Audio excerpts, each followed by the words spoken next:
So may ulam pala kami guys na hindi nagalaw, so pinainit ko lang.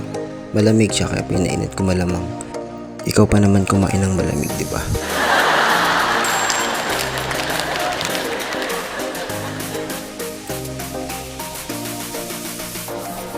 Pero hindi pala kami ang kakain yan guys. Guess what kung ano gagawin ko dyan?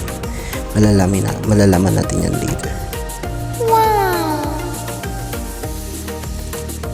So, kumuha na nga rin ako ng rice guys. Siyempre partner ng ulam malamang.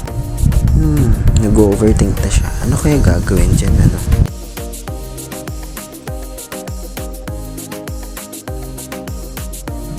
So yun nga, tinakpan ko na agad para hindi naman agad lalamig. So yun nga, ready na yung food natin. So yun nga guys, kumuha na rin ako ng supot. So pinili-pili ko pa pala yan guys para naman magmukhang special yung ating packaging. So yun nga guys, pinasok ko na siya.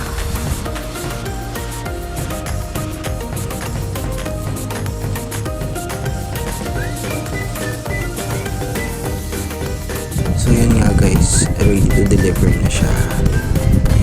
Labas na ako ng bahay. Sa labas na nga pala ako. Yung totoo guys, nung dumaan ako dito kanina umaga, may nakita ko matanda na natutulog. So yung food na bitbit ko sa kanya ko ibibigay. Sabi din kasi ng boss ko, kung may pagbibigyan ako ng food na yan, bigay ko. So binigay ko nga. Wow! The one who said that is my patient's wife, Ma'am Shelly Buen Viaje. Tao po. Tao po. Delivery po. Delivery po.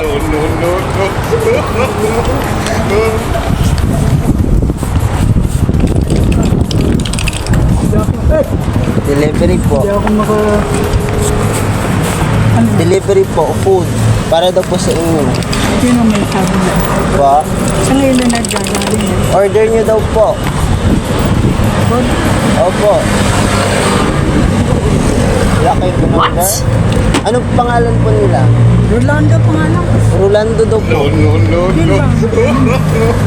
Sa food panda po, order nyo daw po. Order nyo daw po. Pero lang yun ako.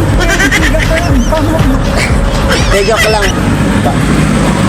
Hindi, food po para sa inyo daw po. Wala ko tayo ng babiyahe. Wala ko tira eh.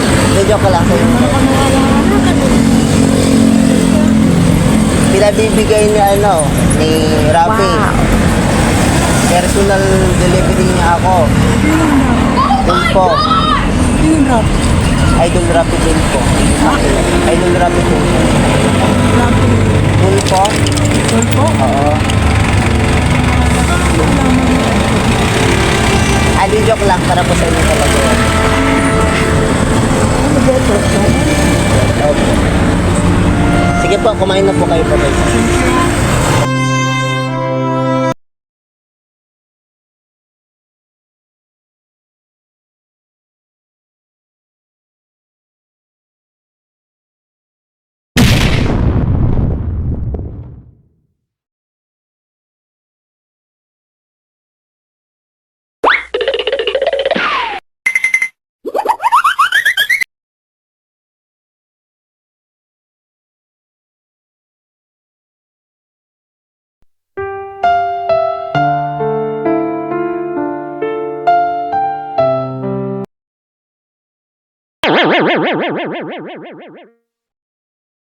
Woo!